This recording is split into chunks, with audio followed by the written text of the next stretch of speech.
Two former politicians are with us to give us some context. Right now, Andrei Cherney, the former head of the Arizona Democratic Party, and former Congressman Matt Salmon are with Troy Hayden. Guys? Yeah, a couple of grizzled veterans when it comes to Arizona politics and national politics. Thanks for being here. I appreciate it. So we're going to be going out to the Democratic Party get-together on election night coming up in just a few minutes, but we're not going to the Republican get-together because there isn't one. So we want to point that out. So, Matt, you've been in politics a long time, Republican Party for decades and decades. Right.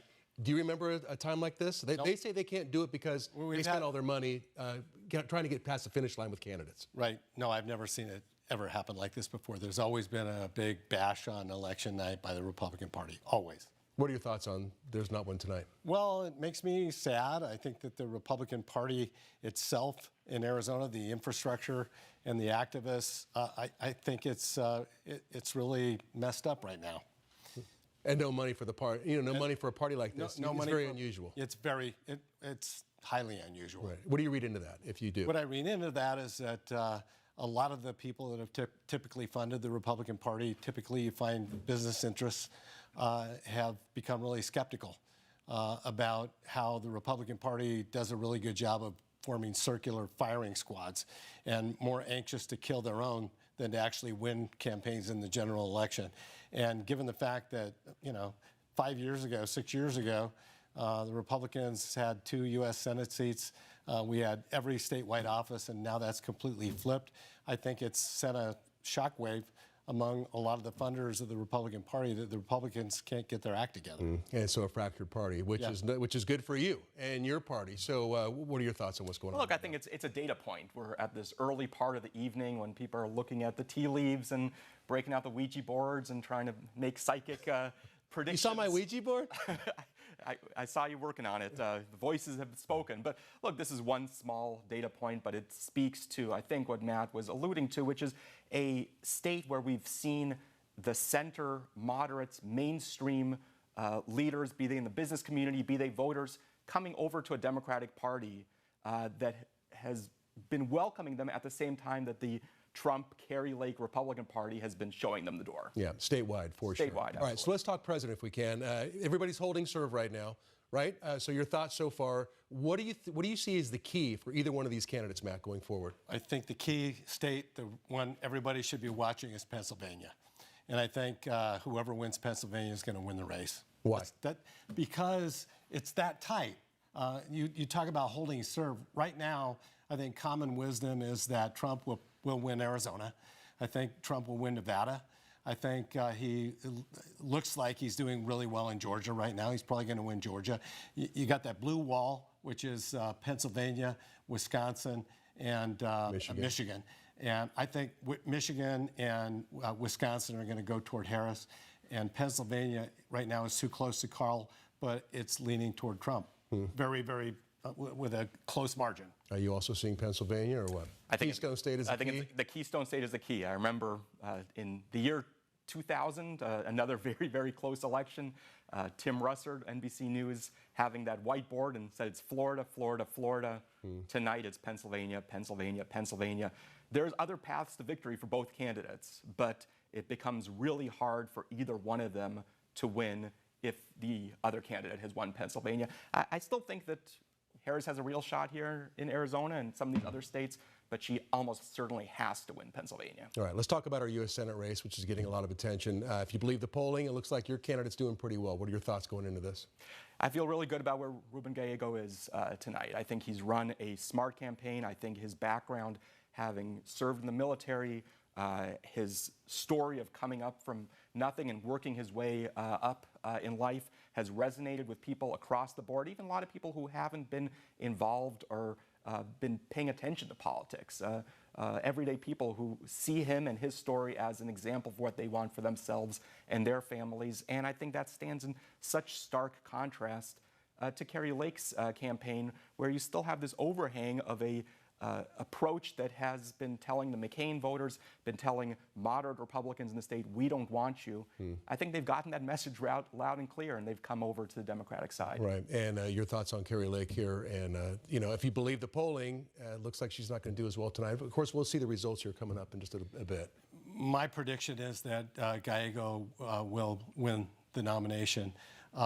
I served with Ruben Gallego, and I think the guy has done the most incredible reinvention of any candidate I've ever seen. Explain that. What I explain that is that he was probably one of the most progressive members, not just from Arizona, but from the entire country. He was the vice chair of the Progressive Caucus, which is the squad, AOC and that ilk. The fact is, he is not in any way, shape, or form a middle-of-the-road kind of a candidate, and he has done a flawless campaign. Let's talk state races, because everybody's talking about possibly flipping the legislature. You are saying you don't think that's going to happen. No, I think there's a strong chance we will. Okay. I think Democrats have a really strong shot of winning 16 seats out of the 15 in the Senate. I think we have a very strong shot of at least winning 15-15. I think look at people like Judy Schwiebert up in Legislative District 2, North Phoenix, somebody who's been very well respected in the State House, now running for State Senate against Shauna Bullock. Pay attention to that race. I think you'll be able to see where things are going. It's been a long time since we've had a Democratic legislature, right, with a Democratic governor. What would that mean, Matt, if that happens? Well, when I first went into the State Senate back in 1990, Pete Rios was the Senate president, so the Democrats took over for a very short time, for 2 years. And Fife Symington was the governor, and we got a lot of really good stuff done. In fact, some of the people that really mentored me were people like Alan Stevens and Karen English, and they're decent people.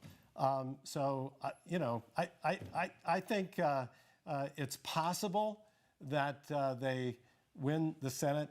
I think that it's more probable that it's a 15-15, like it was when Randall Gannett several years ago became the Senate president.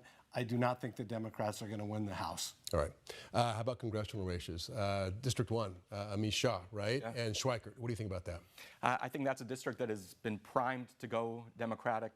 It almost flipped to the Democratic side in 2022 at a time that Katie Hobbs won the district by a fair amount, even as she narrowly won the governorship. Chris Mays carried that district even as she won the Attorney General slot by only about 200 votes statewide. So it's a district that has been trending Democrat, especially under the Trump years and as the district has changed. And I think David Schweikert has just been out of step with where the district is today. I think it's going to vote for Democrat. So you say it's right for a Democrat? I think so. You said something I hadn't heard before about David Schweikert, because I kind of call him the invisible congressman. You don't hear much about him, but you say he's a heck of a campaigner. He is a scrapper. In fact, nobody understands numbers like David Schweikert. That includes poll numbers and analyzing where the votes are going to come from in different parts of the district. He's a real wonkish kind of a guy, and but I haven't seen a harder campaigner in my life. And I think the time to take him out was probably last time when he had all the ethics issues that had just been decided. I think he pulls it out. Let's talk about a couple of the props. 314, which is interesting, right? It would allow and basically mandate local police agencies and sheriff's deputies to kind of patrol the border or arrest people if they see people crossing the border. Your thoughts on this, what it's going to do tonight, and would it be good to pass? I think a Hallmark card would have been cheaper. What do you mean? To send out, it's a messaging bill. I mean, the honest truth is it's not going to change much of anything. It wasn't funded. The law enforcement folks aren't funded, and so they're not getting money for extra deputies or jailing people. And so they're not going to spend their time going to try to, patrol the border. And it was spelled out in the legislation that in order to prosecute, you have to have visual. You have to see them cross. You have to see them crossing the border, or at least video or something like that. What's the likelihood of that happening? I think it's pretty slim to none. I think it's more of a messaging bill, and I don't think it really will accomplish a lot. Yeah, it seems like a lot to ask Cochise County Sheriff's deputies to do that. Who have their hands full. I mean, look, this is, I think Matt's right, this is a PR release, a press release. This is not about being serious about this issue. It's in some ways the son of SB 1070, if you remember that bill from 14 years ago. Less extreme than that was, but still not something that's serious about addressing the issue. I was a former assistant attorney general prosecuting human smuggling rings, the people bringing drugs and guns and people across the border.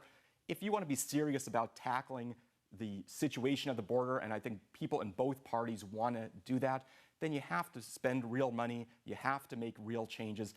doesn't do it. Right. And it's a federal law. Maybe it should be, policed by federal. I mean, police. having served in the state legislature before, I think it was one of those bills that they thought would drive turnout for the conservative side. Right. Let's talk about two competing props, 140, 133. It's hard for me to wrap my mind around 140 and exactly how it would work. Kind of does away with the primary system as we know it. It's an open primary. So it's open primary. So basically, if you have two Republicans that get more votes than anybody else, those would be your two in the general, And it's correct? not that complicated to understand. It's just like a mayor's race or a city council race. They have Republicans, Democrats, Independents all running in the primary, and the top two vote getters, regardless of what party they belong to, end up going, into the general election. Now, it didn't mandate that that's how it had to be. It left a lot up to the state legislature. It could be that way, or it could be like Alaska, where they have ranked choice voting, which is a little more complicated. Right. And I think that's part of the problem is, as you said, a lot of people are having the challenge of getting their mind around it because they didn't spell out what they want to do. Right. And I think that leaves it open for a lot of people to say, I don't really trust the state legislature to be making these kinds of decisions, especially when we see the kinds of nonsense that has been coming out of the state legislature for years and years now. And so I think a lot of people who maybe would be inclined to support an open primary or inclined to support measures to bring in more independents, to bring in more voices, to help moderate our politics, will look at this and say, you know what, there's just too many unforeseen consequences that come out of this. Maybe. Exactly. Sure. All right. We got about a minute left. If Donald Trump loses this election, are you fearing any sort of election violence? I'll start with you, Matt. I'm concerned either way. Really? Yeah. In fact, I've never seen the country so polarized when it comes to politics in my life before. And I grew up in the 60s. Right.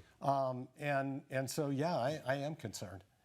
Andrei? It's been an amazing year, and we're living in the aftermath of January 6th. I think people still wrapping their heads around it. You're seeing in a lot of these states democracy be the #1 issue that people are concerned about over the economy, over abortion, over the border. Think about that we in America in the year 2024 have to be concerned about whether we're going to have a democracy.